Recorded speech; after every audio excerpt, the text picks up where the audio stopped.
Hello and welcome to another video of Career Map Online YouTube channel. আমরা আজকে তোমাদের জন্য নিয়ে এসেছি রেলওয়ে স্পেশাল আমাদের ক্লাস যেটা চলছিল কন্টিনিউ হচ্ছিল।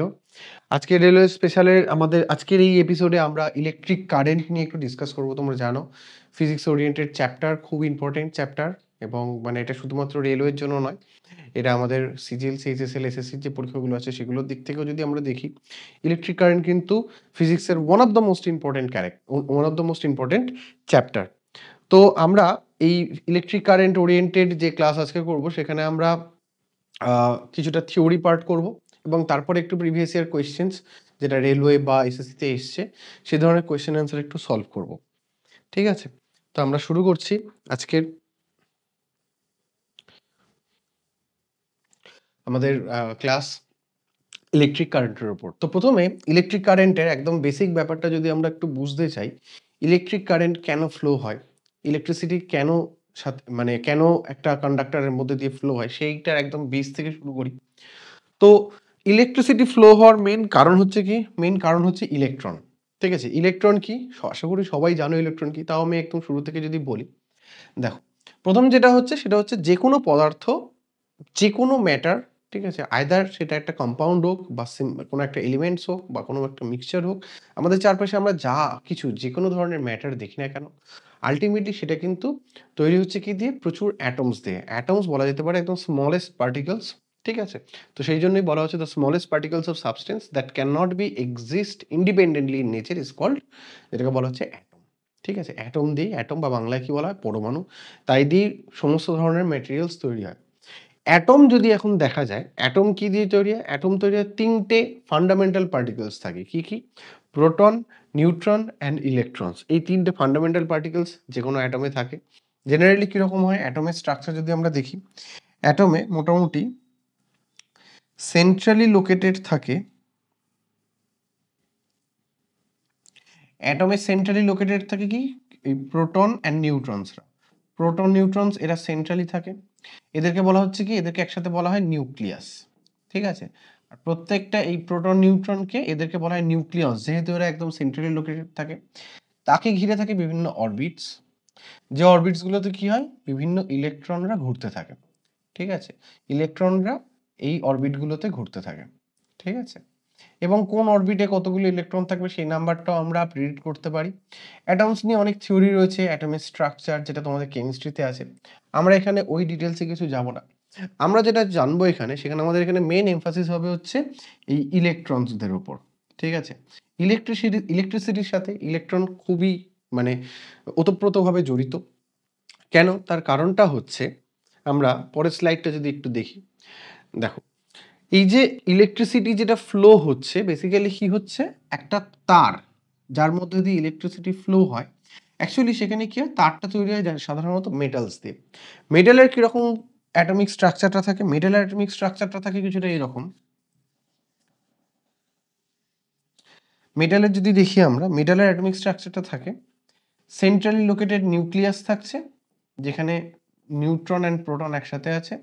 তাকে ঘিরে এই যে অরবিটসগুলো থাকছে, তার মধ্যে ওদের একদম আউটার মোস্ট অরবিট যেটা থাকে, সেই আউটার মোস্ট অরবিটে একটা, দুটো কিংবা তিনটে ইলেকট্রন থাকে।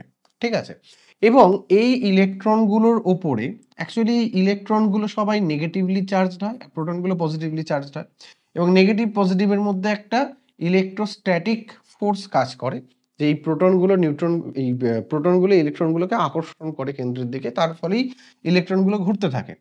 এবং এই যে স্ট্যাটিক ইলেকট্রিক ফোর্সটা কাজ করে, এই যে একটা অ্যাফিনিটি কাজ করে, এই অ্যাফিনিটিটা যখন আউটার মোস্ট অরবিটে ইলেকট্রনের সংখ্যাটা যথেষ্ট পরিমাণে কম হয়, তখন এই অ্যাফিনিটিটাও অনেকটা কম হয়।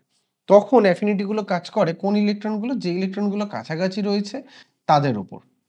যে ইলেকট্রনগুলো কাছাকাছি বা ভিতরের দিকের অরবিটসগুলোতে থাকে, তাদের উপর এই ফোর্সটা, অ্যাফিনিটি ফোর্সটা অনেক বেশি ওয়ার্ক করে, এবং সেই জন্যই সেইখানে অ্যাফিনিটি ফোর্সটা বেশি কাজ করার জন্যই কি হচ্ছে না, এই বাইরের দিকে ইলেকট্রনগুলো রীতিমতো বলা যেতে পারে এরা ইগনোরড হয়। এদের উপর সেই রকম কোনো অ্যাফিনিটি ফোর্স কাজ করে না অতটা, সেই কারণে এদেরকে তখন কি বলা হয়? এদেরকে বলা হয় ফ্রি ইলেকট্রন।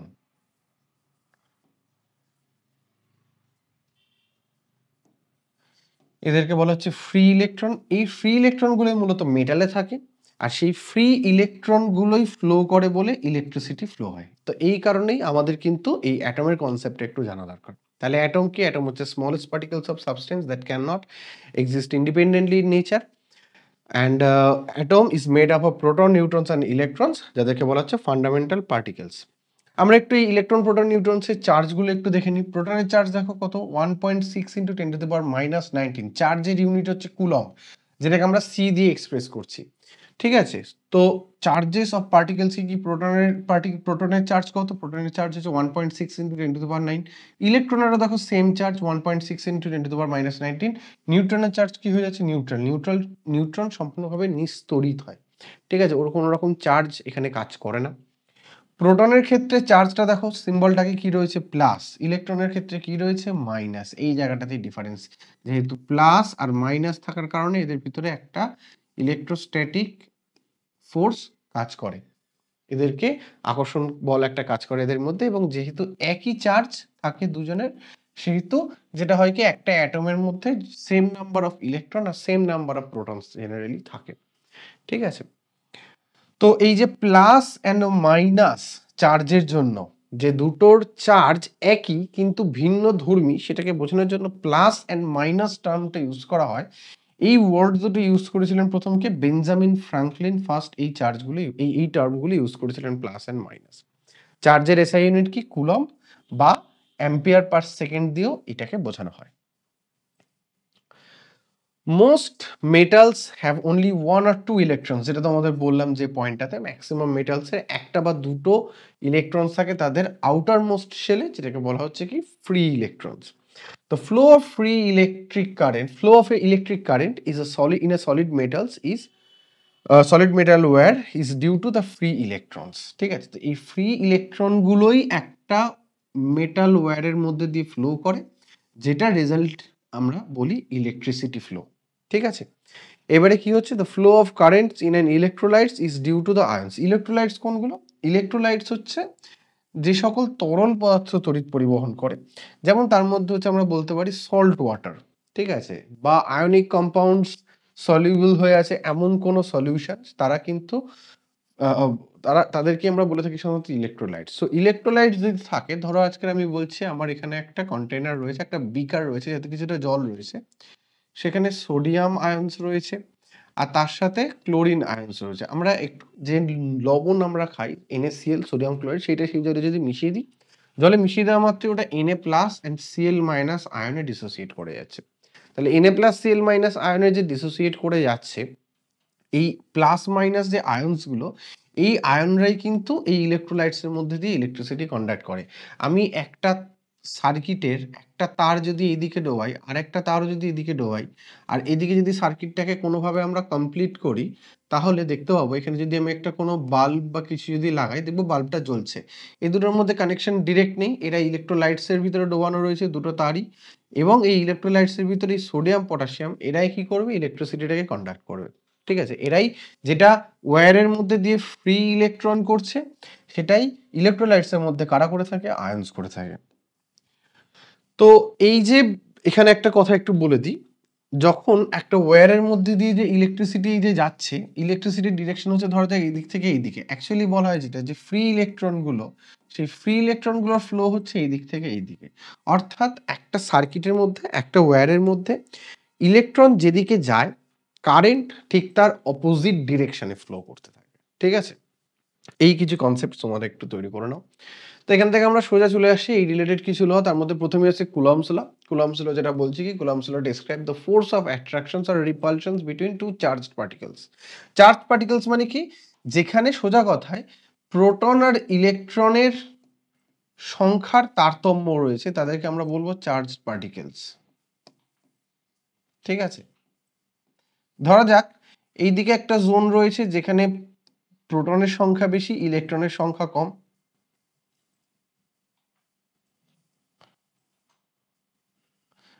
আর একটা জোন রয়েছে যেখানে ইলেকট্রনের সংখ্যা বেশি, প্রোটনের সংখ্যা কম। তাহলে এটা হচ্ছে একটা পজিটিভলি চার্জড জোন, যেখানে পজিটিভ চার্জ রয়েছে, আর একটা হচ্ছে নেগেটিভলি চার্জড জোন। এদের মধ্যে যদি আমি এই দুটো জোনকে একটা ওয়্যার দিয়ে কানেক্ট করে দিই তাহলে কি হবে? তাহলে হচ্ছে নেগেটিভলি চার্জড জোন থেকে পজিটিভলি চার্জড জোনের দিকে ইলেকট্রন মুভ করতে থাকবে। প্রোটনরা মুভ করে না, ইলেকট্রন কিন্তু মুভ করতে থাকবে। কতক্ষণ না যতক্ষণ না দুদিকে প্রোটন ইলেকট্রনের নাম্বারটা সমান চলে আসে বা একটা ব্যালেন্সড হয়ে যায়। ঠিক আছে? এবং ইলেকট্রিসিটি কোন দিক থেকে কোন দিকে যাবে? ইলেকট্রিসিটির ডিরেকশনটা হবে এই দিক থেকে এই দিকে। ঠিক আছে? ঠিক অপোজিট। এবারে কি হয় না এই কুলম্বসের থিওরিটা আসছে কোত্থেকে? কুলম্বের থিওরি আসছে এখান থেকে যে আমরা এই যে প্রোটন ইলেকট্রন দুটোকে নিয়ে কথা বলছি, এদের মধ্যে মনে রাখবে সবসময় কি ধরনের ফোর্স কাজ করে? প্লাস আর মাইনাসের মধ্যে সবসময় একটা অ্যাট্রাক্টিং ফোর্স কাজ করে। একে এ এদিকে টানছে, একে এ এদিকে টানছে। ঠিক আছে? কিন্তু এটাই যদি আজকে প্রোটন আর প্রোটনের মধ্যে হয় বা ইলেকট্রন আর ইলেকট্রনের মধ্যে হয় তখন হয় কি রিপালসিভ ফোর্স। তখন এ একে দূরে ঠেলে দিচ্ছে, এ একে দূরে ঠেলে দিচ্ছে কাছাকাছি। এক্ষেত্রেও তাই এ এর থেকে দূরে সরে যাচ্ছে, ও ওর থেকে দূরে সরে যাচ্ছে। ঠিক চুম্বকের সমমেরু বিপরীত মেরুর মতো ব্যাপার। তাহলে বিপরীত আধান কি করছে? তারা একে অন্যকে আকর্ষণ করছে বা অ্যাট্রাক্ট করছে। তাদের মধ্যে অ্যাট্রাকশন ফোর্স কাজ করছে। আর সিমিলার যদি হয় তার মানে তাদের মধ্যে একটা রিপালশন ফোর্স কাজ করছে বা একটা রিপালসিভ ফোর্স কাজ করছে। ঠিক আছে? এই হচ্ছে এখানকার ঘটনা। ঠিক আছে? তো সেইখান থেকেই যেটা বলা হচ্ছে কুলম্বসের ল বলছে এদের মধ্যে কতটা অ্যাট্রাকশন ফোর্স বা রিপালশন ফোর্স কাজ করবে সেইটার মোটামুটি একটা ম্যাথমেটিক্যাল আইডিয়া আমরা এখান থেকে পেতে পারি। কুলম্বের ল কি বলছে? দ্য ফোর্স, এদের মধ্যে যে ফোর্সটা কাজ করছে সেটা আইদার রিপালসিভ হোক বা সেটা অ্যাট্রাকটিভ হোক, আমরা সেটাকে যদি এফ দিয়ে প্রকাশ করি, আমি এইখানটায় একটু করে দেখাচ্ছি। এফ দিয়ে যদি আমরা সেটাকে প্রকাশ করি তাহলে বলছে the force between two point charge is directly proportional to the product of their charges and inversely proportional to the square of their distance between them।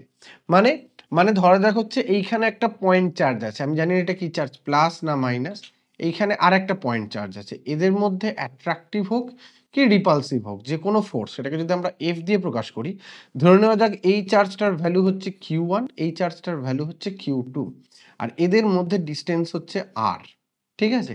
তাহলে বলা হচ্ছে F is various to Q1 and Q2, Q1 into Q2 and F is various to 1 by R square। অর্থাৎ এদের মধ্যে এই যে যেটা বলছে directly proportional to the product of their charge, চার্জের প্রোডাক্টের সাথে ডিরেক্টলি প্রপোর্শনাল, আর তাদের মধ্যে যে ডিস্টেন্স রয়েছে তার স্কোয়ারের সাথে ইনভার্সলি প্রপোর্শনাল। তাহলে এই দুটো থেকে আমরা কি পাচ্ছি? এই দুটো থেকে আমরা যেটা পাচ্ছি সেটা হচ্ছে F varies to Q1 into Q2 by R square। Q1 into Q2 by R square, এখান থেকে আমরা কি করব? এখান থেকে আমরা একটা ভ্যারিয়েবল নেব, একটা কনস্ট্যান্ট নেব, সেই কনস্ট্যান্টটা নিলে এটা ভ্যারিয়াস থেকে এটা ইকুয়ালস নিয়ে আসতে পারবো, তাহলে K Q1 Q2 by R square। তাহলে এইটা হয়ে যাচ্ছে কুলম্বসের ল। দেখো এই যে ম্যাথমেটিক্যালি আমরা এক্সপ্রেস করেছি F is equals to K into Q1 Q2 by R square, যেখানে F হচ্ছে ফোর্স বিটুইন দ্য চার্জেস, যেটাকে নিউটন ইউনিট দিয়ে এক্সপ্রেস করা আছে। মনে রাখবে সমস্ত ইউনিটস কিন্তু এসআই সিস্টেমে আছে। কে কি? কে এর ভ্যালু হচ্ছে 9 ইন্টু 10 টু দি পাওয়ার 9। কে এর ইউনিটটা কি হবে সেটা আমি একটু আসছি, তোমরা এমনি মনে রাখতে পারো newton metre square coulomb to the power -2, অথবা এটা কিভাবে আসছে সেটাও আমি দেখিয়ে দেবো। Q1 Q2 হচ্ছে দুটো ম্যাগনিটিউড অফ চার্জেস, যে দুটো পয়েন্ট চার্জ আমরা ধরছি তাদের চার্জ হচ্ছে Q1 Q2, যেটাকে কুলম্ব দিয়ে এক্সপ্রেস করা হচ্ছে, আর আর হচ্ছে এদের ডিস্টেন্স, যার এসআই ইউনিট হচ্ছে মিটার। তো এখান থেকে দেখো F is equals to Q1 Q2 by R square, তাহলে K equals to কত হবে? K equals to হবে F into R square divided by Q1 into Q2। তাহলে ইউনিট ওয়াইজ যদি আমি দেখি এখান থেকে কি দেখা যাচ্ছে, F এর ইউনিট হচ্ছে মানে ফোর্স নিউটন, আর মানে মিটার, মানে কত হচ্ছে মিটার স্কোয়ার, ডিভাইডেড বাই দুটোই কুলম, কুলম ইন্টু কুলম মানে এটা কত হয়ে যাচ্ছে কুলম স্কোয়ার। তাহলে এটাকে কিভাবে লেখা হচ্ছে newton metre square coulomb to the power -2। ঠিক আছে? এটা হয়ে যাচ্ছে কে এর ইউনিট, কে কে বলা হচ্ছে কুলম্ব কনস্ট্যান্ট, ভ্যালু কত 9 ইন্টু 10 টু দি পাওয়ার 9, এটা মনে রেখে দেবে তোমরা, 9 into 10 to the power 9 newton metre square coulomb to the power -2। হয়ে গেল আমাদের কুলম্বস ল। চলে আসি আমরা এবারে একটু মুভিং চার্জের কথায়, যেটা বলছিলাম যে ইলেকট্রিসিটি, আমাদের এখানে ইলেকট্রিক কারেন্ট নিয়ে কথা হচ্ছে, তো ইলেকট্রিসিটি কখন পাস করছে মুভিং চার্জ? একটা কন্ডাক্টরের মধ্যে দিয়ে। তাহলে যারা ইলেকট্রিসিটি কন্ডাক্ট করে নিয়ে যেতে পারছে, অর্থাৎ যাদের ফ্রি ইলেকট্রনস বা আয়নস রয়েছে, তাদেরকেই বলা হচ্ছে কি? তাদেরকেই বলা হচ্ছে আমাদের এখানে কন্ডাক্টর। কন্ডাক্টরের মধ্যে দিয়ে একটা চার্জ মুভ করছে, যেটাকে আমরা ইলেকট্রিসিটি পাস করা হিসাবে কনসিডার করছি। ইলেকট্রোস্ট্যাটিক যেটা, সেটা স্টেশনারি চার্জের উপর ডিপেন্ড করে আছে। স্টেশনারি চার্জের উপর ডিপেন্ড করে বলতে কিরকম ব্যাপারটা, যে ধরা যাক আজকের এটা আমরা ছোটবেলায় অনেকেই করেছি, একটা গ্লাস রডকে, একটা গ্লাস এরকম রড রয়েছে, যে গ্লাস রডটাকে আমরা একটা তুলো দিয়ে আমরা ভালো করে ওইটাকে, গ্লাস রডটাকে আমরা একটু রাব করলাম, ভালো করে তুলো দিয়ে ওটাকে ঘষলাম। ঘষার ফলে এবার সেটাকে যখন কিছু কাগজের টুকরোর ওপর নিয়ে যাব, দেখবো কাগজের টুকরোগুলো লাফিয়ে লাফিয়ে গ্লাস রডের গায়ে আটকে যাচ্ছে। কেন হচ্ছে? কারণ যখন ওখানে ঘষা হচ্ছে ওইখানটায় একটা নেগেটিভ চার্জ ক্রিয়েট হচ্ছে, যেটা একটা ইলেকট্রিক্যাল ইন্ডাকশন ক্রিয়েট করে ওদের এই যে কাগজের টুকরোগুলোকে টেনে নিচ্ছে। এটা নিয়ে আমি ডিটেলসে এখন বলবো না, এটা স্ট্যাটিক ইলেকট্রিক বা স্টেশনারি ইলেকট্রিকের আন্ডারে রয়েছে। তো মনে রাখবে যেটা এখানে যেটা হচ্ছে, এখানে ইলেকট্রিসিটি এক জায়গায় স্থির থাকে, এটাকেই যখন কন্ডাক্টর দিয়ে কানেক্ট করা হবে, ওটা তখন ইলেকট্রনগুলো পাস করবে কন্ডাক্টরের মধ্যে দিয়ে, এবং পাস করাটাকে তখন ওটা হয়ে যাচ্ছে current electricity. Electric current is defined as the rate of flow of electric charge through a conductor. ঠিক আছে, অর্থাৎ রেট বলতে এখানে কোনটার কথা আছে? রেট মানে এখানে চলে আসছে টাইম, অর্থাৎ রেট অফ ফ্লো মানে এক সেকেন্ডে কতটা করে চার্জ যাচ্ছে, পাস করছে, সেটাকেই আমরা বলে যাচ্ছি ইলেকট্রিক কারেন্ট। ঠিক আছে, তাহলে electric current is defined as the rate of flow of electric charge through a conductor. বলা হচ্ছে দেখো, if Q amount of charge, Q অ্যামাউন্টের চার্জ ফ্লো করছে কার মধ্যে দিয়ে? Flow through a conductor in T time. T সময় যদি কিউ পরিমাণ চার্জ দেয়, তাহলে তোমরা ভাবো টি টাইমে যদি কিউ অ্যামাউন্টের চার্জ দেয়, তাহলে ওয়ান টাইমে কত যাবে? Q by T. ওয়ান টাইমে কিউ বাই টি মানে এটাই হয়ে যাচ্ছে আমার কি? Electric current. তার মানে electric current I equals to charge by time, charge by time, যেখানে চার্জ ইকুয়ালস টু কত? N E. যেহেতু ইলেকট্রন ফ্লো করছে, ই মানে হচ্ছে কি? ই মানে হচ্ছে ইলেকট্রনের চার্জ, যেটা কত? 1.6 ইন্টু 10⁻⁹ কুলম্ব, যেটা আমরা আগেই দেখলাম। এন হচ্ছে নাম্বার অফ ইলেকট্রন, তার মানে এন ইন্টু ই, প্রত্যেকটা ইলেকট্রনের চার্জ যদি 1.6 ইন্টু 10⁻⁹ কুলম্ব হয়, তাহলে কতগুলো করে ইলেকট্রন যাচ্ছে সেটাকে যদি আমি ওর সাথে গুণ করে দিই, তাহলে পেয়ে যাবো টোটাল কতটা চার্জ পাস করছে। সেই যে টোটাল যতটা চার্জ পাস করছে ডিভাইডেড বাই কত টাইমে পাস করছে, করলেই আমরা পেয়ে যাবো কি? করলেই আমরা সেটা পেয়ে যাচ্ছি যে আমাদের ওটা ইলেকট্রিসিটি কারেন্ট কত হচ্ছে। ঠিক আছে, তাহলে এন হচ্ছে নাম্বার অফ ইলেকট্রন, সেই জন্য আমাদের কি দেখানো হয়েছে? এন ই বাই টি দিয়েও যদি আমরা করি, আমরা কিন্তু পেয়ে যাবো। এগুলো কিন্তু সব নিউমেরিক্যালস এর ক্ষেত্রে কিন্তু আমাদের এই ফর্মুলাগুলো কাজে লাগবে, এই রুলসগুলো কাজে লাগবে, সুতরাং এগুলো কিন্তু তোমরা একটু মাথায় রেখে দেবে। SI unit of electric current is ampere. কার নাম অনুসারে হয়েছিল? কার নাম অনুসারে হয়েছিল? In the honour of French scientist Andre Marie অ্যাম্পিয়ারের নাম অনুসারে এই নামটা দেওয়া হয়েছে। SI unit of electric current তাহলে কি? অ্যাম্পিয়ার। এটা কিন্তু একটা স্কেলার কোয়ান্টিটি, খুব ইম্পর্টেন্ট পয়েন্ট মনে রাখার জন্য, যে অ্যাম্পিয়ার কিন্তু একটা, বা এই ইলেকট্রিক কারেন্ট কিন্তু একটা স্কেলার কোয়ান্টিটি, এবং এটা অলসো একটা ফান্ডামেন্টাল কোয়ান্টিটি, যে 7টা ফান্ডামেন্টাল কোয়ান্টিটি আছে তার মধ্যে এটা একটা। When 1 coulomb of charge flows through any cross sections of a conductor in 1 second, then the electric current flowing through it is said to be 1 ampere. তাহলে তোমরা দেখো আজকে যদি আমরা কিউটা, এই যে কিউ বাই টি রয়েছে, তার মানে ইলেকট্রিক কারেন্ট যদি আই দিয়ে ডিফাইন করি, আই ইকুয়ালস টু হচ্ছে কিউ বাই টি, তাহলে আমাদের আই এর ইউনিট কি? অ্যাম্পিয়ার, তাই তো? তার মানে এটা যদি কিউটা যদি ইকুয়ালস টু 1 কুলম্ব হয় আর টাইমটা যদি 1 সেকেন্ড হয়, তার মানে এটা কত দাঁড়াচ্ছে? 1/1 ইকুয়ালস টু 1, তার মানে এটাই হয়ে যাচ্ছে 1 অ্যাম্পিয়ার। তাহলে 1 অ্যাম্পিয়ারের ডেফিনিশনস কি? না, 1 সেকেন্ডে একটা তারের মধ্যে দিয়ে যদি 1 কুলম্ব ইলেকট্রিসিটি পাস করে, 1 কুলম্ব কারেন্ট ইলেকট্রিসিটি যায়, তখন সেটাকে আমরা, সেইখানে যে কারেন্ট ইলেকট্রিকটা আসছে, ইলেকট্রিক কারেন্ট যেটা আসছে, সেটাকে আমরা বলে থাকছি 1 অ্যাম্পিয়ার। ঠিক আছে, তাহলে 1 অ্যাম্পিয়ার ইকুয়ালস টু তাহলে কি দাঁড়াচ্ছে? 1 coulomb divided by 1 second. Next, so direction of electric current is taken as opposite to the directions of the flow of electrons, যেটা আমি তোমাদের শুরুতেই বলেছিলাম, ইলেকট্রন যেদিক থেকে যেদিকে যাচ্ছে, ইলেকট্রিক কারেন্টের ডিরেকশনটাকে কনসিডার করা হয় তার থেকে উল্টো দিকে। তোমরা প্রত্যেকে ব্যাটারি দেখেছো, ব্যাটারিতে যদি তোমরা ভালো করে দেখো, ব্যাটারির দুটো সাইড থাকে, একটা সাইডে লেখা থাকে প্লাস, ঠিক আছে, আর একটা সাইডে লেখা থাকে মাইনাস। আমরা যদি এই দুটোকে একটা ওয়্যার দিয়ে কানেক্ট করে দিই এরকম ভাবে, তাহলে কোন দিক থেকে কোন দিকে কারেন্ট যাবে? কারেন্ট যাবে হচ্ছে এই দিক থেকে এই দিকে, প্লাস থেকে মাইনাসের দিকে। কিন্তু অ্যাকচুয়ালি ইলেকট্রন পাস করবে কোন দিক থেকে কোন দিকে? এই জোনটা থেকে ইলেকট্রন এর মধ্যে দিয়ে যাবে এই দিকে, তাহলে ডিরেকশন অফ ইলেকট্রন হচ্ছে just opposite to the direction of current. ঠিক আছে, তো ফ্লো অফ ইলেকট্রন কিন্তু ঠিক অপোজিট হয়ে যাচ্ছে। Electron flows from negative terminal, যেটা হচ্ছে এইটা, to positive terminal, thus the electric current flows from positive terminal to negative terminal, ঠিক উল্টো। Electric current always choose the path of minimum resistance, মানে ধরা যাক আজকের আমার এইরকম একটা, ধরো আমি এইখানে এরকম একটা সার্কিট ড্র করছি, যেখানে একটা জায়গা থেকে এদিকে একটা নেগেটিভ চার্জ টার্মিনাল রয়েছে, এদিকে একটা পজিটিভ চার্জ টার্মিনাল রয়েছে। ঠিক আছে, তো দেখা গেল এইখান থেকে আমার এইরকম একটা লাইন দিয়ে এইদিকে আসছে, আরেকটা আসছে এইরকম। ইলেকট্রিক চার্জ কিন্তু এই শর্টেস্ট ডিস্টেন্সটাই সবসময় ফলো করবে, ওরা কিন্তু লং ডিস্টেন্স অ্যাভয়েড করবে। ঠিক আছে, যে কারণে তোমরা জানবে এই যে যখন বজ্রপাত হয়, লাইটনিং যখন হয়, বাজ পড়ে, সবসময় কিন্তু সেখানেও ইলেকট্রিসিটি শর্টেস্ট ডিস্টেন্সটা ফলো করতে চায়, যে কারণে ওদের টার্গেট হয় গ্রাউন্ডের উপরে থাকা কোনো লম্বা গাছ বা কোনো একটা বড় বিল্ডিং এর মধ্যে। সেই কারণেই বলা হয় যে একটা মাঠের মধ্যেখানে যদি তুমি দাঁড়িয়ে আছো, সেক্ষেত্রে কোনো গাছের তলায় গিয়ে না দাঁড়ানোটাই কিন্তু সেফ। কেন? কারণ সেক্ষেত্রে গাছের কাছে থাকলে তড়িতাহিত হওয়ার সম্ভাবনাটা অনেকটা বেশি থাকে। ঠিক আছে, এই আর ইলেকট্রিক কারেন্ট সবসময় একটা ক্লোজ সার্কিটের মধ্যে দিয়ে ফ্লো করে। সার্কিট জিনিসটা বেসিক্যালি কি? সার্কিট মানে হচ্ছে এই একটা ধরা যাক ব্যাটারি, এই ব্যাটারিটা রয়েছে আমার, ব্যাটারির এদিকটায় প্লাস টার্মিনাল, এদিকটায় মাইনাস টার্মিনাল। তো প্লাস টার্মিনাল থেকে মাইনাস টার্মিনালের সাথে আমি একটা তার দিয়ে কানেক্ট করলাম, হয়ে গেল আমার একটা সার্কিট। সার্কিটটা মাঝখান থেকে যদি আমি ব্রেক করে দিই, তখন এটা হয়ে যাচ্ছে কি একটা open circuit.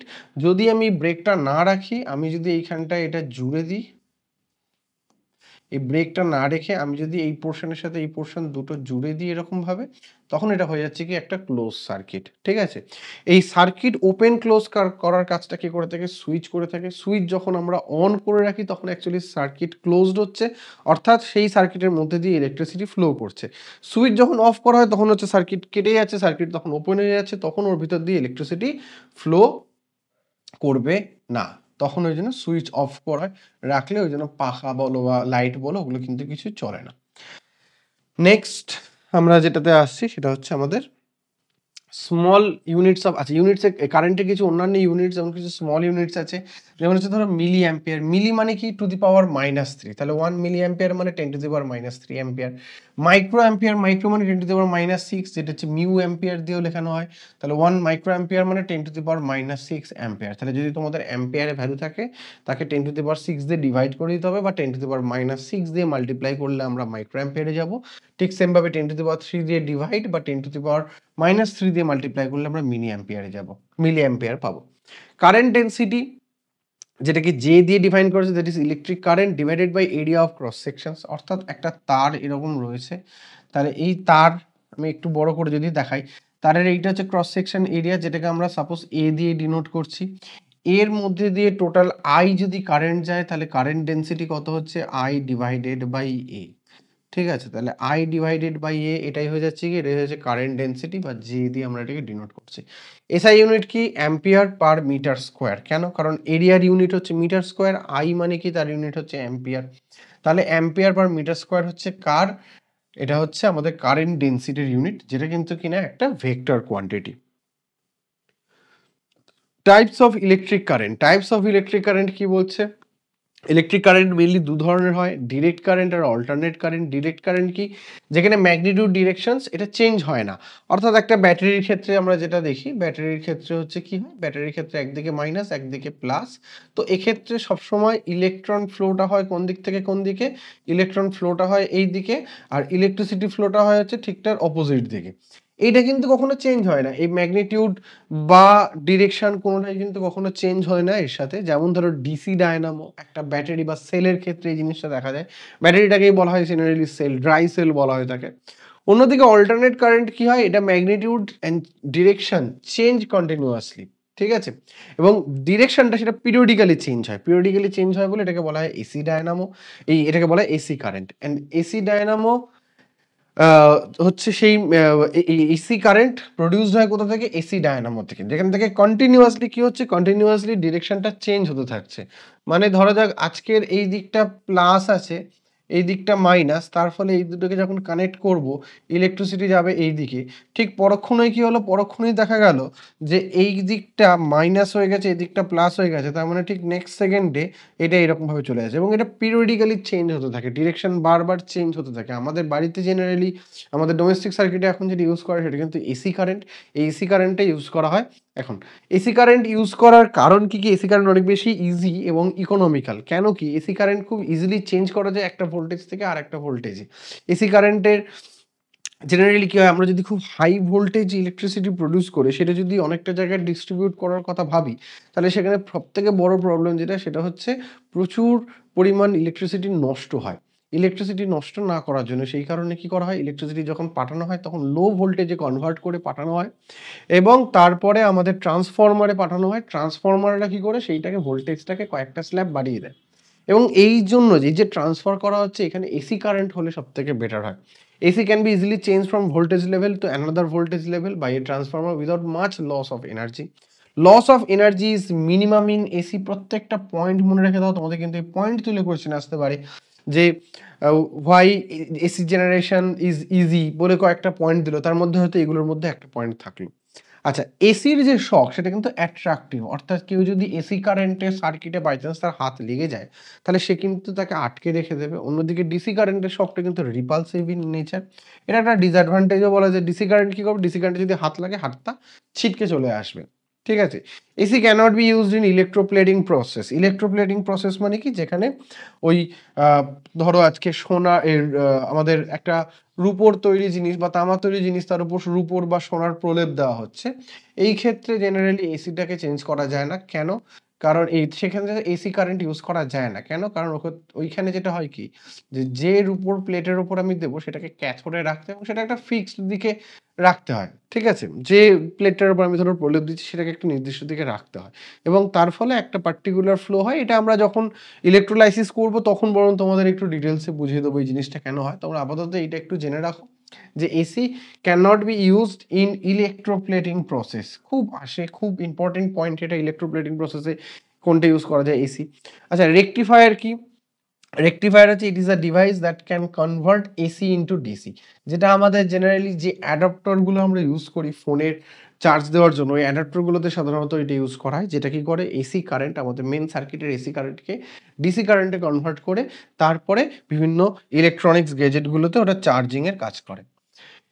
Electric potential. Potential মানে কি? পোটেনশিয়াল মানে হচ্ছে ক্ষমতা, সোজা কথায়। তো এক্ষেত্রে যদিও পোটেনশিয়াল এক্ষেত্রে ক্ষমতা হিসাবে ইউজড হচ্ছে না, এটা হচ্ছে amounts of work done by external force when a unit charge move from infinity to the point of that electric field. তো ধরা যাক একটা আমার এরকম ইলেকট্রিক ফিল্ড রয়েছে, তারপরে এই একটা পয়েন্ট রয়েছে। একটা পজিটিভ চার্জকে আমি ইনফাইনাইট ডিস্টেন্স থেকে এই পয়েন্টটাতে নিয়ে আসছি।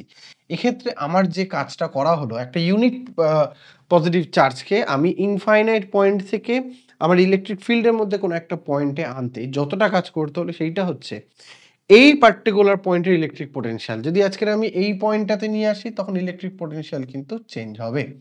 SI unit of electric potential. এবং এই পোটেনশিয়াল, এবার ধরো এই জায়গাটার পোটেনশিয়াল যা, এই জায়গাটার পোটেনশিয়াল যা, দুটো পার্থক্য আছে। এই পার্থক্যটাকে বলা হচ্ছে পোটেনশিয়াল ডিফারেন্স। ঠিক আছে। সো পোটেনশিয়াল ডিফারেন্স কাকে বলছে? Difference between two difference between the electric potentials of two different points on electric field. তো SI units of electric potential difference কি? এসআই ইউনিট হচ্ছে volt and it is named after Italian physicist Alessandro Volta. It is a scalar quantity. এটা কিন্তু একটা scalar quantity, যেরকম ভাবে electric current একটা scalar quantity ছিল, এটাও একটা স্কেলার কোয়ান্টিটি। লেট। তবে ধরে নেওয়া যাক আমার ওয়ার্ক ডান করতে হচ্ছে, এখানে একটা একটু ম্যাথামেটিক্যাল ডিডাকশন তোমাদের একটু দেখাবো। যে ধরে নেওয়া যাক আমার ডব্লু পরিমাণ কাজ করতে হচ্ছে। কেন? W be the work done in moving a charge Q. একটা চার্জ রয়েছে কিউ, যে কিউ চার্জকে পয়েন্ট বি থেকে, কিউ চার্জ কোথায় আছে? কিউ চার্জ আছে এই মুহূর্তে পয়েন্ট বিতে। পয়েন্ট বি থেকে পয়েন্ট এ তে নিয়ে আসছি। তাহলে এক্ষেত্রে আমার কত ওয়ার্ক ডান করতে হয়েছে? এদিক থেকে এদিকে আনতে গেলে ডব্লু ওয়ার্ক ডান করতে হচ্ছে। তাহলে আমার ইলেকট্রিক পোটেনশিয়ালের ডিফারেন্স, কথাটা কি বলা হয়েছিল? ইলেকট্রিক পোটেনশিয়ালের কথাটা যেটা বলা হয়েছিল যে একটা ইনফাইনাইট ডিস্টেন্স থেকে আনতে ইউনিট চার্জের জন্য যতটা কাজ করতে হয়, তাহলে W work is done for Q charges. তাহলে আমাকে যদি এটাকে আমি যদি রিভার্স করে বলি যে দাঁড়াও, আমি যদি এটাকে রিভার্স করে এরকম ভাবে বলতে পারি যে তাহলে কিউ চার্জেসকে একটা পয়েন্ট থেকে নিয়ে আসতে আমাকে ডব্লিউ ওয়ার্ক ডান করতে হয়েছে। আমার এখানে কি বলা হয়েছিল, ইউনিট চার্জ, তার মানে ইউনিট চার্জ মানে ওয়ান চার্জকে যদি আমি ওয়ান কুলম চার্জকে যদি নিয়ে আসি তাহলে কতটা কাজ করতে হবে, তখন করতে হবে আমাকে ডব্লিউ বাই কিউ। তাহলে এই ডব্লিউ বাই কিউটাই হয়ে যাচ্ছে আমাদের পোটেনশিয়াল বা ভি। এবারে পয়েন্ট বি তার পোটেনশিয়াল ধরে নিচ্ছি আমরা ভিবি, পয়েন্ট এর কত ভিএ, তাহলে এদের ডিফারেন্স কত হবে ভিএ মাইনাস ভিবি, যেটাকে আমরা ডেল্টা ভি বা পোটেনশিয়াল ডিফারেন্স বোঝাচ্ছি। সেটা অ্যাকচুয়ালি কি, সেটা হচ্ছে এই W by Q, work done by charge, এইটা করলেই আমরা পেয়ে যাচ্ছি ইলেকট্রিক পোটেনশিয়ালের ব্যাপারে। ঠিক আছে, electric potential difference between two points is said to be 1 volt if 1 joule work is done in moving 1 coulomb of electric charge from one point to other। তাহলে দেখো খুবই ক্লিয়ার, আজকে যদি আমরা যদি 1 কুলম্ব চার্জকে একটা পয়েন্ট থেকে আর একটা পয়েন্টে নিয়ে যেতে যদি 1 জুল কাজ করি, তাহলে আমার এখানে W ইকুয়ালস টু কত হচ্ছে, এটা হচ্ছে W আর এটা হচ্ছে কি, এটা হচ্ছে আমার কিউ। ঠিক আছে, 1 কুলম্ব 1 কুলম্ব চার্জকে নিয়ে যেতে এক জায়গা থেকে আরেক জায়গায় 1 জুল যদি কাজ করতে হয়, তাহলে এখানে ডব্লিউ হয়ে যাচ্ছে 1 জুল, তার মানে আমার এখানে পোটেনশিয়াল বা ভি কত হয়ে যাচ্ছে, এখানে আমার পোটেনশিয়াল বা ভি হয়ে যাচ্ছে এদের মধ্যে যেটা, সেটা হচ্ছে 1 জুল বাই 1 কুলম্ব মানে 1 ভোল্ট। ঠিক আছে, এটা হয়ে যাচ্ছে এদের মধ্যে পোটেনশিয়াল ডিফারেন্স। সেটাই আমাদের এখানে বলা হয়েছে electric potential difference between two points is said to be 1 volt. তাহলে দুটো পয়েন্টের মধ্যে পোটেনশিয়াল ডিফারেন্স 1 ভোল্ট কখন বলতে পারবো, একটা থেকে আরেকটার মধ্যে 1 কুলম্ব চার্জকে নিয়ে যেতে গেলে 1 জুল যদি কাজ করতে হয়, 1 জুল যদি কাজ করতে হয়, তখন সেটাকে আমরা বলবো যে 1 ভোল্ট ইলেকট্রিক পোটেনশিয়াল ডিফারেন্স এদের মধ্যে তৈরি হয়েছে। তাহলে 1 ভোল্ট মানে কত হচ্ছে 1 জুল বাই 1 কুলম্ব। ঠিক আছে, আচ্ছা, smaller units of electric potentials are 1 millivolt, ঠিক যেরকম ওখানে দেখেছিলাম মিলি মানে 10⁻³ তাহলে 1 মিলিভোল্ট মানে 10⁻³ ভোল্ট। আর একই রকম ভাবে আসবে আমাদের আমাদের মাইক্রোভোল্ট মানে 1 মাইক্রোভোল্ট মানে 10⁻⁶ ভোল্ট। সেম ভাবে কিলোভোল্ট আসছে, কিলোভোল্ট কত 10⁻³ কিলো মানে 10⁻³। আচ্ছা, তারপর হচ্ছে মেগাভোল্ট মানে কত হচ্ছে 10⁻6 ভোল্টস। ঠিক আছে, তো এই রকম ভাবে আমরা এটাকে ডিফারেন্ট স্ল্যাবে ট্রান্সফার করতে পারি এই বিভিন্ন ইউনিটের স্ল্যাবগুলোর মধ্যে। মিলিভোল্ট মানে 10⁻³ মাইক্রো মানে হচ্ছে 10⁻6 কিলো মানে 10⁻3 মেগা মানে 10⁻6। আচ্ছা, instrument to measure electric potential কি, ইনস্ট্রুমেন্ট যেটা ইউজ করা হয় ভোল্টামিটার। ঠিক আছে, জেনারেলি গ্যালভানোমিটারকে প্যারালাল কম্বিনেশনে ভোল্টমিটার হিসেবে ইউজ করা হয়। ঠিক আছে,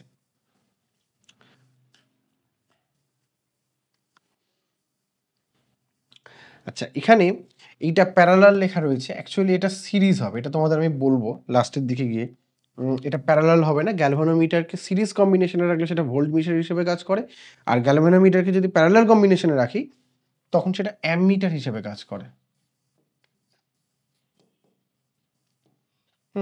যেটার মাধ্যমে আমরা ইলেকট্রিক কারেন্টকে মেজার করতে পারি।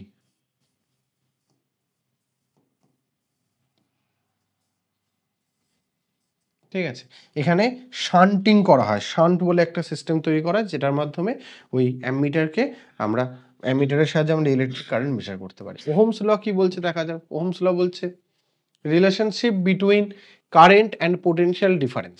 ওহমস ল কারেন্ট আর পোটেনশিয়াল ডিফারেন্সের মধ্যে একটা রিলেশনস প্রোভাইড করছে, যেটা given by George Simon Ohms in 1827।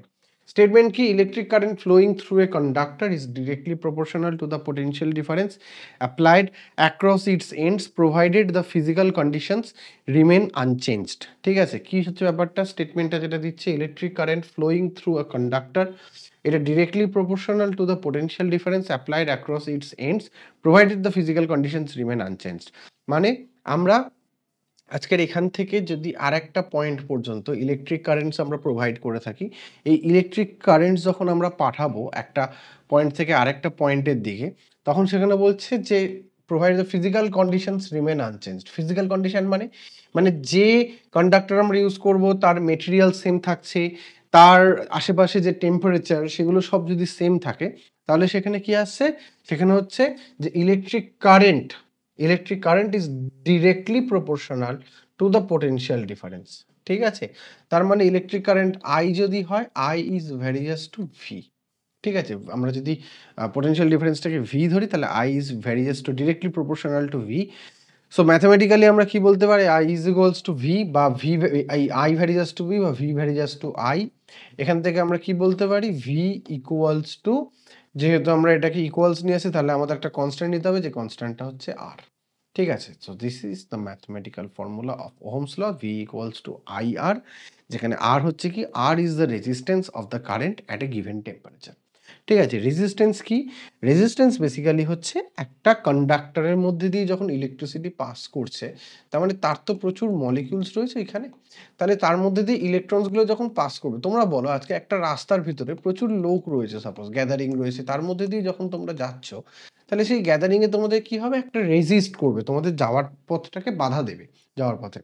তো সেই বাধাটাকেই আমরা এখানে রেজিস্ট্যান্স হিসেবে বোঝাচ্ছি, যে একটা কন্ডাক্টরের মধ্যে দিয়ে যখন ইলেকট্রিসিটি পাস করছে, সে অনেক রেজিস্ট্যান্স ফেস করছে, সেই রেজিস্ট্যান্সটাকে আমরা বলি, সেইটাকেই বলা হচ্ছে রেজিস্ট্যান্স অফ এ কন্ডাক্টর। ঠিক আছে, ইলেকট্রনটা যে বাধাটা পাচ্ছে সেটাই হচ্ছে এই রেজিস্ট্যান্স দিয়ে বোঝানো হচ্ছে, এবং এটা completely depends on the materials are we used. ঠিক আছে, যদি শুধু মেটেরিয়াল নেই, আরও কিছু ফ্যাক্টরের উপর ডিপেন্ড করে, সেটা আমরা আস্তে আস্তে জানবো। ঠিক আছে, কন্ডাক্টর কি, কন্ডাক্টরস হুইচ ওবে ওহমস ল, যে কন্ডাক্টরগুলো ওহমস লকে মেনে চলে তাদেরকে বলা হয় ohmic conductor. In which Ohm's law is not valid are called non ohmic conductor. যারা ওহমস ল মেনে চলে, যে কন্ডাক্টরগুলো মোস্ট অফ দ্য মেটালস এটাকে মেনে চলে, তো এরা হয়ে যাচ্ছে ওহমিক কন্ডাক্টর। যারা মানে না তাদেরকে বলা হচ্ছে নন ওহমিক কন্ডাক্টর। আচ্ছা, রিজন বিহাইন্ড রেজিস্ট্যান্স কি, the mutual কলিশনস of electrons with drift which drift through the conductor. যেটা বললাম তোমাদের, যে এই যে কলিশনস হচ্ছে এদের সাথে, ইলেকট্রনদের সাথে হচ্ছে যে ওই কন্ডাক্টরের মেটেরিয়ালসে, সেটাকে বলা হচ্ছে, সেটাই হচ্ছে main reasons behind the Ohm's law. এটাকে রেজিস্ট্যান্স বা আর দিয়ে ডিফাইন করা হচ্ছে। তো আমরা যেটা দেখেছি, ভি ইকুয়ালস টু যদি আই আর হয়, তাহলে এখান থেকে আমরা কি পাচ্ছি, R equals to V by I. ঠিক আছে, অ্যান্ড আই ইকুয়ালস টু কি হচ্ছে, V by R. I equals to V by R equals to V by I, তাহলে রেজিস্ট্যান্স R equals to কত হচ্ছে, V by I, যেটার SI unit কি, ohm, যেটাকে এইরকম একটা সিম্বল দিয়ে বোঝানো হয়। It is a scalar quantity.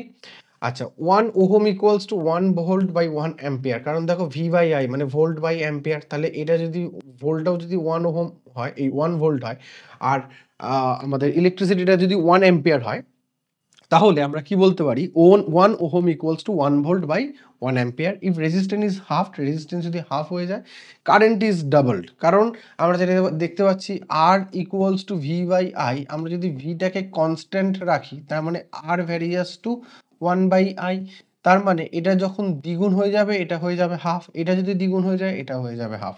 এবং দেখো, তাই যদি আমার রাস্তার মধ্যে, আমি যেটা তোমাদের বললাম, যে ধরো রাস্তায় প্রচুর লোক রয়েছে, লোকের সংখ্যা যদি কম থাকে, আমার রেজিস্ট্যান্স যদি কম থাকে, আমি আরো ফাস্ট যেতে পারবো। রেজিস্ট্যান্স বেশি আছে, আমি স্লো যাব, আমার তাহলে কারেন্টটা কমে যাবে অনেক। ঠিক আছে, তো সেটাই, তাহলে রেজিস্ট্যান্স আর ইলেকট্রিক কারেন্ট ঠিক opposite to each other. Resistance half হলে কারেন্ট ডাবল হয়, on the other hand resistance যদি ডাবল হয়, কারেন্ট হাফ হয়ে যায়। এবং এখানে এক ধরনের মেটেরিয়াল আমরা ইউজ করে থাকি একটা সার্কিটে, যেটাকে বলা হচ্ছে resistor, use to make those electrical device where high resistance is required. এটা কি করে, এটা হচ্ছে একটা সার্কিটের মধ্যে কারেন্টটাকে রিডিউস করে। এক্সাম্পল কি কি রয়েছে, alloy like nichrome, manganin and কনস্ট্যান্ট্যান্ট। এই যে অ্যালয়গুলো, নাইক্রোম মানে নিকেল ক্রোমিয়াম নিয়ে তৈরি হয়। ঠিক আছে, এই যে অ্যালয়গুলো রয়েছে, এরা কিন্তু রেজিস্টার হিসেবে কাজ করে, এরা হাই রেজিস্ট্যান্স প্রোভাইড করে, এবং এই রেজিস্টার কিন্তু আমাদের সার্কিটের মধ্যে প্রচুর কাজেও লাগে। ডোমেস্টিক সার্কিট হোক কি ইলেকট্রিক্যাল সার্কিট হোক, প্রত্যেক ইলেকট্রনিক সার্কিট হোক, প্রত্যেকটাতেই কিন্তু রেজিস্টার কাজে লাগে। রেজিস্ট্যান্স অফ কন্ডাক্টর ডিপেন্ড করে কিসের উপর, length of conductor, area of cross sections of conductor, আর nature of the materials the conductor have used. ঠিক আছে, কিরকম ভাবে, ধরা যাক আজকের আমার একটা তার আছে, একটা লম্বা তার আছে, আর আরেকটা সেম উইডথের ছোট তার আছে। ঠিক আছে, তাহলে তোমরা নিজেরাই বলো, বা ধরে নাও আমি তার না দিয়ে আমি উদাহরণটা পাইপ নিয়ে বোঝাই, তাহলে অ্যানালজিটা তোমরা বুঝতে পারবে। ধরা যাক একটা বড় পাইপ আছে আর একটা ছোট পাইপ আছে, কোনটা দিয়ে জল পাঠানোর সুবিধাজনক, লম্বাটা না বড়টা? অবশ্যই লম্বাটার মধ্যে দিয়ে জল পাঠাতে বেশি সময় লাগবে, ছোটটার মধ্যে দিয়ে তাড়াতাড়ি যাবে, তাহলে ছোটটার মধ্যে দিয়ে পাঠানোর সুবিধাজনক। ঠিক সেম ভাবে একটা তার যত ছোট হবে সে তত কম রেজিস্ট্যান্স প্রোভাইড করবে, যত বড় হবে সে তত বেশি রেজিস্ট্যান্স প্রোভাইড করবে। সেই কারণে তোমরা দেখবে রেজিস্ট্যান্স বেশি রাখার জন্য অনেক সময় কি হয়, এই যে নাইক্রোম বা যে তারগুলো বিশেষ করে হিটারে যেগুলো ইউজ করা হয় তারা এরকম কয়েলড থাকে। কেন? কারণ এটাকে যখন তুমি স্ট্রেট করবে এটা অনেকটা লম্বা, লেন্থটা অনেকটা বেশি হবে। ছোট জায়গার মধ্যে বেশি রেজিস্ট্যান্স অ্যাপ্লাই করার জন্য এখানে এরকম কয়েলিং দেওয়া থাকবে। কয়েলিংটা দেওয়া থাকে কেন? লেন্থটাকে ইনক্রিজ করে রেজিস্ট্যান্সটাকে বাড়ানোর। ঠিক আছে? সেম ভাবে তোমরা এবারে আরেকটা জিনিস বলো যে যদি আমাদের এখানে দুরকম পাইপ থাকে, দুটো একই লেন্থের হলো, কিন্তু একটা বড় পাইপ, চওড়া পাইপ এরকম, আর একটা ধরে নেওয়া যাক এরকম সরু পাইপ, কোনটার মধ্যে দিয়ে জল পাঠানো সুবিধাজনক হবে? অবশ্যই বড় পাইপটার মধ্যে দিয়ে। কেন? কারণ এ অনেক কম বাধা দেবে, অনেক কম রেজিস্ট্যান্স প্রোভাইড করবে। ঠিক সেম এটা আছে ইলেকট্রিকের ক্ষেত্রে। তারের এরিয়া, তারের ক্রস সেকশনের এরিয়া যত বাড়বে রেজিস্ট্যান্স তত কম দেবে, যত কম হবে তত রেজিস্ট্যান্স কিন্তু বেশি প্রোভাইড করবে। যে কারণে যে তারগুলো হাই রেজিস্ট্যান্স প্রোভাইড করে তারা যতটা সম্ভব সরু রাখা যায়, চেষ্টা করে যতটা সম্ভব সরু রাখার। ঠিক আছে? আর মেটেরিয়ালের উপর তো ডিপেন্ড করে, আমরা একটু আগেই দেখেছি যেখানে কিছু কিছু মেটেরিয়াল খুব কম রেজিস্ট্যান্স প্রোভাইড করবে, যেমন সিলভার, কপার। আবার ওই যে ম্যাগনেলিয়াম, নাইক্রোম, এরা লেড আর তার সাথে হচ্ছে তোমার টিনের যে অ্যালয়, এরা কিন্তু অনেক হাই রেজিস্ট্যান্স প্রোভাইড করবে। সেই কারণে এদেরকে সেই ধরনের ইনস্ট্রুমেন্টগুলোতে ইউজ করা হবে। ঠিক আছে? এখানে একটা রিলেশন আসে যেটা আমি তোমাদের বলবো এর পরেরটাতে, পরের স্লাইডে যখন বোঝাবো সেইখান থেকে তোমরা বুঝতে পারবে এগুলোর সাথে কিভাবে রিলেটেড থাকে। নেচার অফ মেটেরিয়ালের ক্ষেত্রে যেমন ইউজ হচ্ছে, যাদের মধ্যে দিয়ে লো রেজিস্ট্যান্স যারা প্রোভাইড করছে তারা হচ্ছে গুড কন্ডাক্টর, আর যাদের মধ্যে দিয়ে হাই রেজিস্ট্যান্স প্রোভাইড করছে তারা হচ্ছে পুয়ার কন্ডাক্টর। ঠিক আছে? তাহলে কন্ডাক্টরতে এবং টেম্পারেচারের উপরও ডিপেন্ড করে কিরকমভাবে। রেজিস্ট্যান্সের ক্ষেত্রে কি হচ্ছে, এদের ক্ষেত্রে বলছে resistance increase linearly with increasing temperature. কাদের ক্ষেত্রে? কন্ডাক্টর, বিশেষ করে যারা ওহমিক কন্ডাক্টর হয় তাদের কি করছে, রেজিস্ট্যান্স ক্রমশ বাড়ছে যত টেম্পারেচার বাড়বে, তাহলে টেম্পারেচার বাড়ছে রেজিস্ট্যান্সও বাড়ছে। ঠিক আছে? সেমিকন্ডাক্টরদের ক্ষেত্রে কি হচ্ছে, resistance decrease with increase in temperature. এখানে টেম্পারেচার বাড়লে রেজিস্ট্যান্স ক্রমশ গিয়ে কমতে থাকে, মানে ওদের কন্ডাক্টিভিটি বাড়ে। ইলেকট্রোলাইটসের কি হচ্ছে, resistance decrease with increase in temperature. Resistance কিন্তু এদের ক্ষেত্রেও এইটার মতোই হয়ে যাচ্ছে, ডিক্রিজ করে যাচ্ছে টেম্পারেচার ইনক্রিজের সাথে। আর রেজিস্ট্যান্স অ্যালয়ের ক্ষেত্রে resistance increase with increase in temperature. তাহলে অ্যালয় আর কন্ডাক্টরের সেম নেচার হয়, রেজিস্ট্যান্স টেম্পারেচার বাড়লে রেজিস্ট্যান্স বাড়ে, কন্ডাক্টিভিটি কমে। সেমিকন্ডাক্টর ইলেকট্রোলাইটসের হয় ঠিক উল্টো, এখানে টেম্পারেচার যত বাড়ে রেজিস্ট্যান্স তত কমতে থাকে, তার ফলে কন্ডাক্টিভিটি ক্রমশ বাড়তে থাকে। ঠিক আছে? তাহলে এই হয়ে গেল আমাদের টেম্পারেচারের সাথে রিলেশন। আমরা একটু চলে যাই যে এই পয়েন্টগুলো বললাম, লেন্থ, এরিয়া, নেচার, এর সাথে এখান থেকে একটা কোএফিসিয়েন্ট পাওয়া যায়, যে কোএফিসিয়েন্টটাকে বলে রেজিস্টিভিটি। ঠিক আছে? জিনিসটা কি? তো আমরা প্রথমেই যেটা বলেছিলাম যে আজকের আমার রেজিস্ট্যান্স যদি আর হয় তাহলে R is directly proportional to length. তার মানে আমরা লিখতে পারি আর ভ্যারিজাস টু এল, লেন্থকে যদি আমরা এল দিয়ে বোঝাই। আচ্ছা, R is inversely proportional to the area of the cross sections of the wire. তাহলে তারের ক্রস সেকশনের এরিয়া যত বাড়বে রেজিস্টিভিটি তত কমবে, তো সেই কারণে অপোজিট বলে এটা ইনভার্সলি প্রপোর্শনাল। দুটো থেকে আমরা কি পাচ্ছি, দুটোকে যদি আমরা কম্বাইন করি, R varies to L by A। এখান থেকে আমরা যদি একটা আজকের কনস্ট্যান্ট নিয়ে নিই, সেই কনস্ট্যান্টটাকে লেখা হয় রো দিয়ে, রো এল বাই এ। এই রোটা হচ্ছে কি, রোটাই হচ্ছে আমাদের রেজিস্টিভিটি, যেটা ডিপেন্ড করছে কিসের ওপর, ডিপেন্ড করছে on the materials are we used. ঠিক আছে?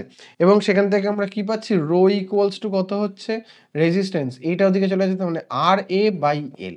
তাহলে R A resistance into area by length. ঠিক আছে? তাহলে তার ইউনিট কি হবে, রেজিস্ট্যান্সের ইউনিট হচ্ছে ওহম, এরিয়া ইউনিট হচ্ছে কি মিটার স্কোয়ার, বাই লেন্থের ইউনিট হচ্ছে কি মিটার। তার মানে কি এসে যাচ্ছে, তার মানে এসে যাচ্ছে এটা ওহম মিটার, ওহম মিটার, এটা হয়ে যাচ্ছে আমাদের রেজিস্ট্যান্সের ইউনিট। ঠিক আছে?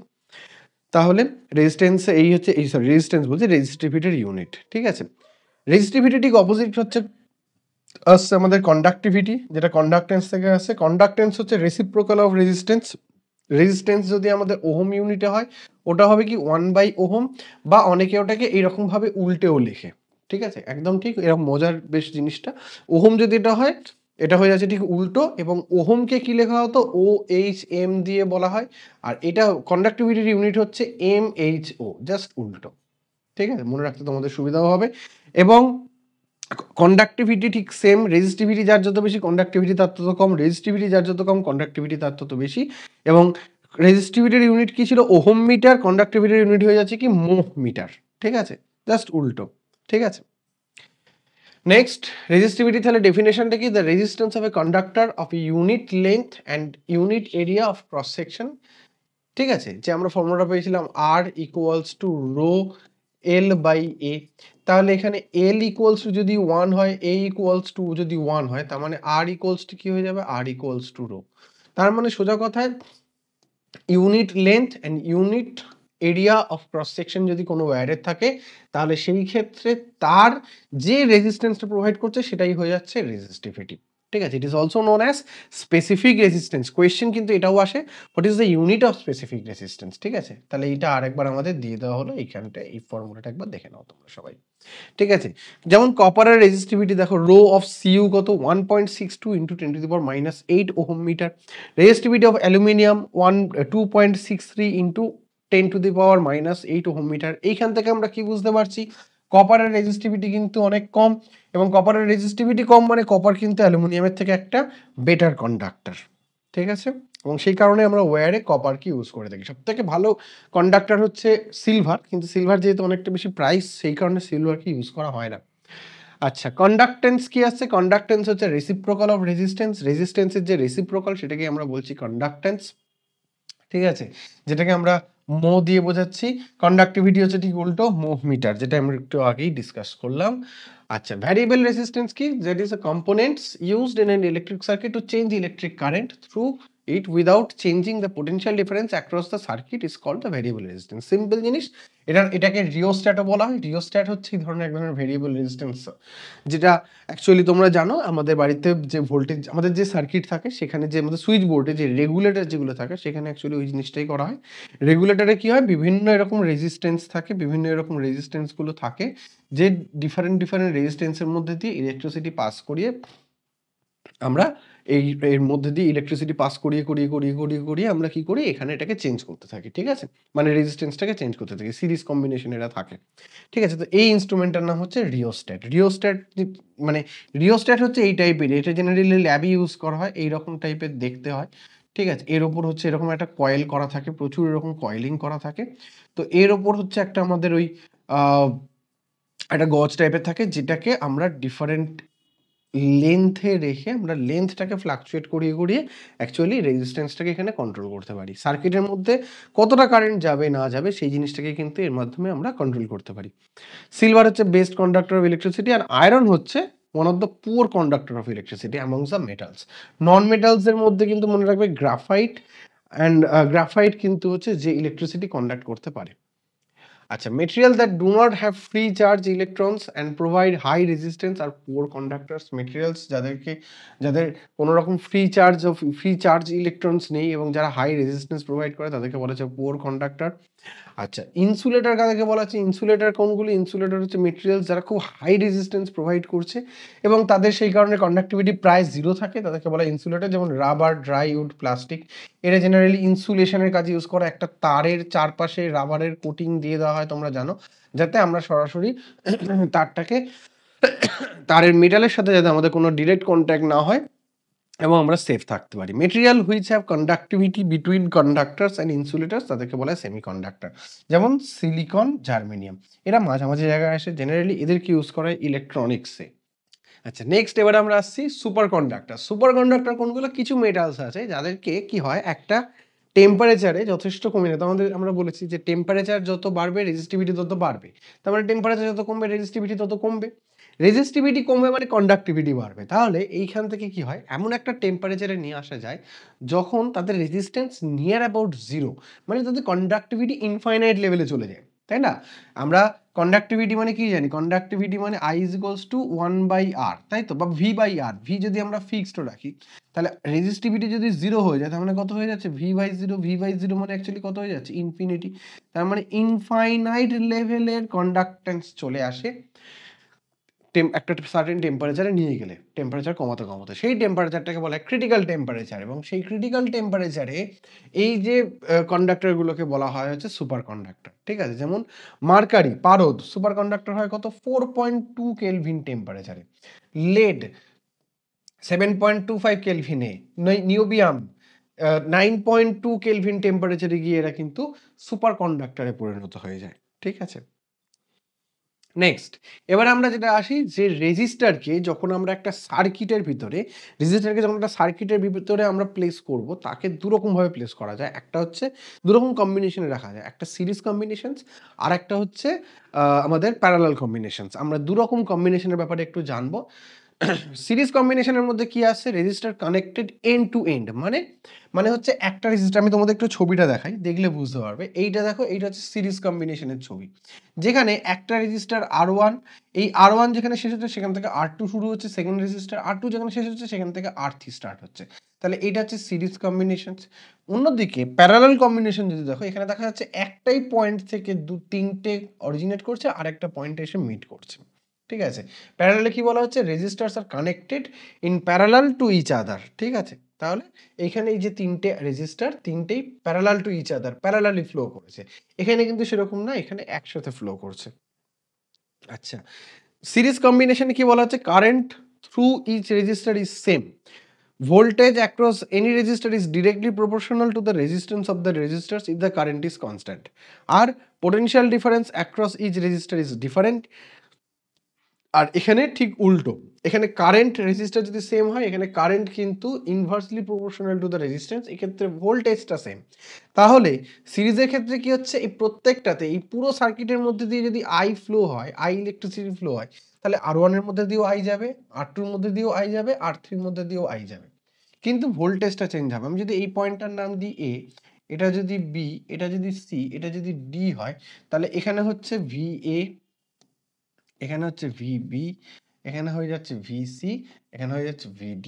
ঠিক আছে, তাহলে এইটা কিন্তু আস্তে আস্তে যত রেজিস্ট্যান্স বাড়বে, এটাও কিন্তু চেঞ্জ হতে থাকবে, এটাও কিন্তু আস্তে আস্তে কমতে থাকবে, ভোল্টেজটাও কিন্তু আস্তে আস্তে কমতে থাকে। যে কারণে আমরা R1 এ যদি একটা বাল্বকে জ্বালাই, সেটা সব থেকে বেশি জোরে জ্বলবে, R3 তে যদি জ্বালাই সব থেকে কম জোরে জ্বলবে। ঠিক আছে, এইটা মাথায় রাখতে হবে। এইভাবে যদি আমাদের সার্কিটের ভিতর দিয়ে ইলেকট্রিসিটি ফ্লো করে, এইভাবে কিন্তু এটা চেঞ্জ হয়। ঠিক আছে, অন্যদিকে প্যারালালের ক্ষেত্রে কিন্তু এটাও চেঞ্জ হচ্ছে, I1 এখানে যদি হয়, এখানে হয়ে যাচ্ছে I2, এখানে হয়ে যাচ্ছে I3, পুরো এর মধ্যে দিয়ে আই যাচ্ছিল, সেটা তিনটে পার্টে ডিভাইড হয়ে যায়, কিন্তু ভোল্টেজ এখানে হয়ে যাচ্ছে VA, এখানেও হয়ে যাচ্ছে VB। এবং এই যে প্রথম পাথটার মধ্যে দিয়ে voltage difference VA minus VB যদি থাকে, সেকেন্ড পাথের মধ্যে দিয়েও তাই থাকবে, থার্ড পাথের মধ্যে দিয়েও তাই থাকবে। যে কারণে আমি তিনটে পয়েন্টে যদি তিনটে বাল্ব রাখি, তিনটে বাল্ব কিন্তু যদি সেম পাওয়ারের হয়, তাহলে সেম ইন্টেন্সিটিতে তিনটে বাল্ব জ্বলবে। আমাদের ডোমেস্টিক সার্কিট কিন্তু প্যারালাল কম্বিনেশনই হয়। এবং এক্ষেত্রে আরেকটা জিনিস দেখো, আমি যদি এই সার্কিটটা আজকে অফ করে দিই, এই সার্কিটটা যদি ব্লক করে দিই, বাকি দুটো সার্কিট কিন্তু এফেক্টেড হবে না, তাদের মধ্যে দিয়ে ইন্ডিপেন্ডেন্টলি ইলেকট্রিসিটি ফ্লো করবে। আমি দুটো সার্কিট যদি ব্লক করে দিই, থার্ড সার্কিটের মধ্যে দিয়েও কিন্তু তখন ইলেকট্রিসিটি ফ্লো করবে। অন্যদিকে এখানে যদি একটা সার্কিট বন্ধ হয়ে যায়, তাহলে বাকি পুরো সার্কিটটাই ব্রেক হয়ে গেল, তার মানে বাকি দুটো জায়গাতেও কিন্তু কোনো রকম বাল্ব জ্বলবে না। তো সিরিজ কম্বিনেশনকে বলা হয় ম্যাক্সিমাম এফেক্টিভ রেজিস্ট্যান্স বলা হয়। এই সিরিজ কম্বিনেশনের মধ্যে, সিরিজ কম্বিনেশনে কি কিছু রাখা হয় না? অবশ্যই রাখা হয়। আমাদের যে রিওস্ট্যাট যেটা বললাম, সেটা কিন্তু অ্যাকচুয়ালি এটা সিরিজ কম্বিনেশন। সেখানে কি করা হচ্ছে, সেখানে হচ্ছে আমাদের পার্টিকুলার রেজিস্ট্যান্সের সাথে সার্কিটটাকে জুড়ে দেওয়া হচ্ছে, যাতে রেজিস্ট্যান্স চেঞ্জ করে করে করে আমরা সার্কিটের মধ্যে দিয়ে কতটা ইলেকট্রিসিটি ফ্লো করতে পারে সেটাকে কন্ট্রোল করতে পারি। ঠিক আছে, এই নেক্সট আমরা কতগুলি ইনস্ট্রুমেন্টের ব্যাপারে একটু জানবো। যেমন আছে থার্মিস্টার, যেটা একটা হিট সেন্সিটিভ ডিভাইস, যেটা resistivity change very rapidly with change of temperature. Temperature change হওয়ার সাথে সাথে এদের রেজিস্টিভিটি চেঞ্জ হয়ে যাচ্ছে। এটা কেন ইউজ করা হচ্ছে?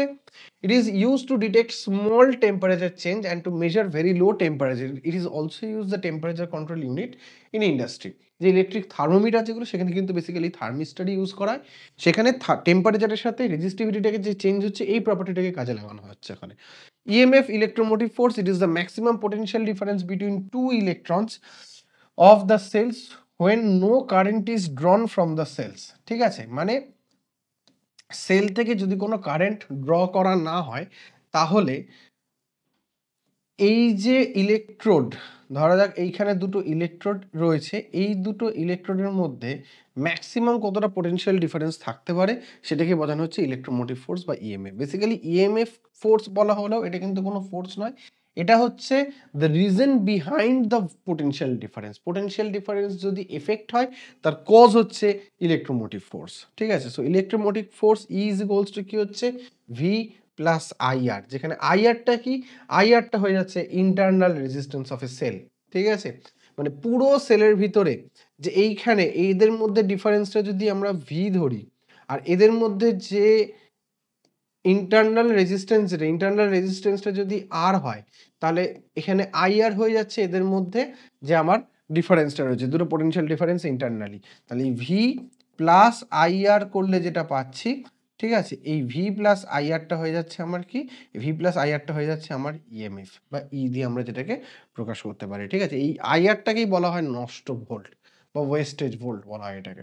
ঠিক আছে, it is defined as the resistance offered by the electrolytes and electrodes of a cells when the electric currents flows through it। তাহলে এর ভিতর দিয়ে যে দেখো আজকে এখানে প্লাস এখানে মাইনাস, এরা তো মাঝামাঝি এরকম ভাবে এদিক থেকেও যেতে পারতো, এরা কেন এতটা ঘুরে যাচ্ছে? কারণ এদের ইন্টারনাল একটা রেজিস্ট্যান্স প্রোভাইড হচ্ছে, সেই ইন্টারনাল রেজিস্ট্যান্সটাকেই বোঝানো হচ্ছে আমাদের ইন্টারনাল রেজিস্ট্যান্স দিয়ে।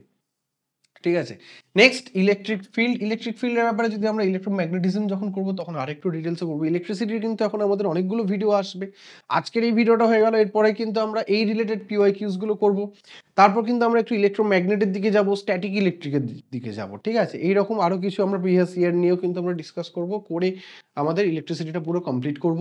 তোমাদের আরআরবির যে পরীক্ষাগুলো রয়েছে এনটিপিসি বলো বা জেই বলো, তার আগে আমরা চেষ্টা করবো এটা পুরোপুরি কমপ্লিট করে দেওয়ার। ঠিক আছে, তোমরা অবশ্যই ভিডিওটা দেখতে থাকো শেষ অবধি, এবং এই ভিডিওটা দেখে নিয়ে পিওয়াইকিউ এর যে ভিডিওটা সেটাও কিন্তু খুব তাড়াতাড়ি আমরা আনবো, আমাদের নেক্সট উইকের মধ্যেই হয়তো চলে আসবে।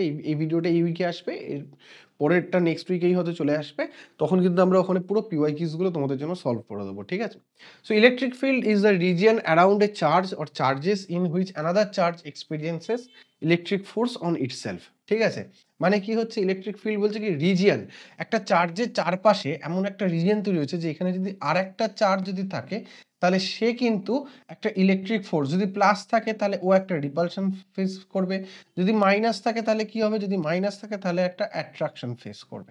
এই যে যেটা করছে চারপাশের যে এরিয়াটা জুড়ে করতে পারছে এটাকেই বলা হচ্ছে কি electric field.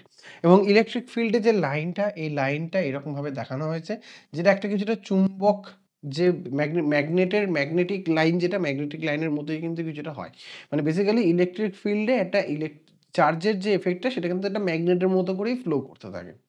Electric force lines begin on positive charge and ends on negative charge. Positive charge থেকে দেখো ইলেকট্রিক ফোর্সের লাইনটা পজিটিভ চার্জ থেকে শুরু হয়ে নেগেটিভ চার্জ পর্যন্ত যায়। এইখানে কোনো ইলেকট্রিক ডিভাইস থাকলে তার উপর কিন্তু এটা কাজ করবে। তোমরা জানো রেল লাইনের পাশ দিয়ে যাওয়ার সময় অনেক সময় আমরা যেটা হয় বর্ষাকালে দেখা যায় যেটা, যে ছাতা বা এরকম কোনো মেটালিক কিছু ধরে থাকলে সেটা যেন মনে হচ্ছে ওর ভিতরে ইলেকট্রিক চার্জ জেনারেট হচ্ছে, অ্যাকচুয়ালি ওটা কিন্তু ইলেকট্রিক ফোর্সের জন্যই, ইলেকট্রিক ফিল্ডের জন্যই হয়ে থাকে, ওখানে ইন্ডাকশন বলে একটা জিনিস ঘটে। আচ্ছা, এবার আমরা একটু জেনে রাখবো কতগুলো এই ধরনের কোয়েশ্চেন যেহেতু আরআরবিতে এসে সেই জন্য তোমাদেরকে এটা দেওয়া, যে একটা ছবি দিয়ে বলতে পারে যে এইটা সিম্বলিক্যালি কাকে রিপ্রেজেন্ট করছে। একটা ইলেকট্রিক সেলের ছবি কিরকম হয়, একটা ইলেকট্রিক সেলের ছবি হয় সিম্বলিক রিপ্রেজেন্টেশন করা হয় এইরকম ভাবে, যেখানে এই দিকটা হচ্ছে প্লাস কে আর এই দিকটা হচ্ছে মাইনাস কে, ছোট দিকটা মাইনাস কে বড় দিকটা প্লাস কে রিপ্রেজেন্ট করে। যদিও তোমাদের এই প্লাস মাইনাসটা দেবে না, তোমাদের যেটা দেবে সেটা হচ্ছে জাস্ট ছবিটা হচ্ছে এইরকম, তোমরা প্রত্যেকে স্ক্রিনশট নিয়ে নিতে পারো বা নোট করে নিতে পারো। ইলেকট্রিক সেলের ছবিটা থাকবে হচ্ছে এরকম, ব্যাটারি যেটা ইউজ করা, এটা হচ্ছে একটা সেল, ব্যাটারির মধ্যে অনেকগুলো এরকম সেল থাকবে, তার ফলে ওখানে ছবিটা আসবে এইরকম। ঠিক আছে, এই এখানে হচ্ছে ব্যাটারিতে কটা সেল ইউজ করা হচ্ছে, 3টে সেল ইউজ করা হয়েছে, 4টে হলে 4খানা এরকম পরপর থাকবে। প্লাগ আর কি, প্লাগ বা কি কে আমরা এইরকম ভাবে বোঝাই, একটা সার্কিটে এইরকম ছবিটা দেওয়া হয়, অথবা অনেক সময় এইরকম ছবিও থাকতে পারে। এইটা হচ্ছে কি আর এইটা হচ্ছে আমার প্লাগের ছবি। ঠিক আছে, প্লাগ ইন প্লাগ অন করে আমরা সার্কিট, যেটার মাধ্যমে সার্কিটকে ক্লোজ বা ওপেন করতে পারি, তার ছবি হচ্ছে এইটা। ঠিক আছে, তাহলে এইটা হচ্ছে কি, এটা হচ্ছে যখন ওপেন রয়েছে, আর যখন সুইচ ক্লোজ রয়েছে তখন কি রকম থাকবে, তখন ছবিটা থাকবে হচ্ছে এই রকম। ঠিক আছে, অর্থাৎ এখন দেখো মধ্যখানে একটা গ্যাপ রয়েছে, এই গ্যাপটা তখন থাকবে না, গ্যাপটা ফিল আপ হয়ে যাবে। ঠিক আছে, অ্যাকচুয়ালি ছবিটা আরেকটু করে যদি আমি আঁকি,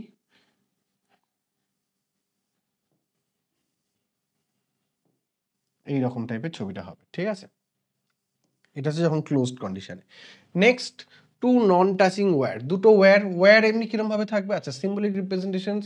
আচ্ছা, ইলেকট্রিক সার্কিটের মধ্যে প্রথমে ওয়্যার মানে হচ্ছে এরকম, দুটো ওয়্যার একে অন্যকে টাচ করছে না, তার মানে এইরকম, যে একটা ওয়্যার এদিক থেকে এদিকে যাচ্ছে আর একটা ওয়্যার আরেকটাকে বাইপাস করে এরকম ভাবে যাচ্ছে, তাহলে এরকম ভাবে আমরা নন টাচিং ওয়্যারকে দেখাতে পারি। বাল্ব কিরকম ভাবে থাকে, এইরকম ভাবে থাকে হচ্ছে বাল্ব। রেজিস্টার কিরকম ভাবে থাকবে, রেজিস্টার থাকবে হচ্ছে এইরকম ভাবে। রিওস্ট্যাটের ছবিটা কি হচ্ছে, রিওস্ট্যাট হচ্ছে এইরকম রেজিস্টার, তার সাথে একটা নব এরকম থাকবে। রিওস্ট্যাটের ছবিটা হচ্ছে এইরকম হবে। রিওস্ট্যাট মানে যার সাহায্যে আমরা রেজিস্ট্যান্সটাকে চেঞ্জ করতে পারি। অ্যামমিটারের কিরকম হয়, অ্যামমিটার হবে এরকম যে এই সার্কিট যেখানে একটা অ্যামমিটার এরকম থাকতে পারে, অনেক সময় এরকম ভাবে একটা অ্যারো দিয়ে থাকতে পারে। জেনারেলি অ্যামমিটারকে প্যারালাল কানেকশনে রাখা হয় যে কোনো সার্কিটে, ঠিক আছে। আর ভোল্টমিটার ঠিক সেম একই রকম, কিন্তু ভোল্টমিটারটা থাকবে হচ্ছে সিরিজে, ঠিক আছে। এই হচ্ছে, আচ্ছা এইখানটায় ধরো রেজিস্টার থাকলো, আমাদের মেন রেজিস্টার থাকলো, যেটাকে আমরা একটা ছোট রেজিস্টারকে আমরা দিয়ে দিই, কম অ্যামাউন্টের রেজিস্টারকে দিয়ে দেয় ম্যাক্সিমাম কারেন্টটা ওর মধ্যে দিয়ে পাস করানোর জন্য, ঠিক আছে। এটাকেই বলা হয় শান্ট। এই যে ছোট রেজিস্টারটাকে ইউজ করে এটাকে বলা হয় শান্ট। আমরা একটু অ্যাডভান্স ক্লাস যখন করবো ইলেকট্রিসিটির, এই সিরিজের মধ্যেই আসবে, তখন শান্টের ব্যাপারে আমরা একটু ডিসকাস করব। আর ভোল্টমিটার হচ্ছে কি, ভোল্টমিটার হচ্ছে সিরিজ কম্বিনেশনে রাখা হয়, ঠিক আছে। ভোল্টমিটার এরকম সিরিজ কম্বিনেশনে রাখা হয়, ঠিক আছে।